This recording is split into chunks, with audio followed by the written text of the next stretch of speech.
Dwar is-sitwazzjoni fil-Libja, l-Gvern Malti jinsab f'kuntatt kontinwu ma' gvernijiet oħra Ewropej fosthom l-Italja, l-Ingilterra u Franza. Dan intqal f'laqgħa formali indirizzata mis-Segretarju Permanenti u l-Kap taċ-Ċentru għall-Kontingenza Mario Cutajar.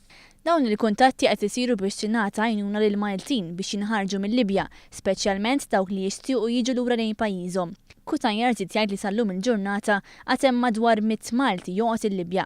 Qal ukoll li hemm diversi Maltin li ma jixtiequx jiġu Malta għal diversi raġuni, fosthom minħabba l-familja. Intant matul il-jum ta' tlieta wasal pajjiżna Malti li ntbagħat l-isptar Mater Dei għall-kura. Dan għaliex seħħet splużjoni qrib id-dar tiegħu fil-Libja. Ir-raġel sofra ġrieħi ta' natura ħafifa. L-erba' wara nofsinhar f'pajjiżna wasal ajruplan ieħor mill-Libja b'59 persuna abbord kif ukoll mistennija tasal persuna oħra permezz tal-Air Ambulance. F'Mater Dei hemm 7 persuni barranin li ġew mill-Libja jieħdu l-kura. Il-Gvern qiegħed jistenna li jaslu Malta mijiet ta' Ċiniżi li jaħdmu l-Libja dan fl-ewwel waqfa tagħhom fit-tranġit tagħhom lura pajjiżhom.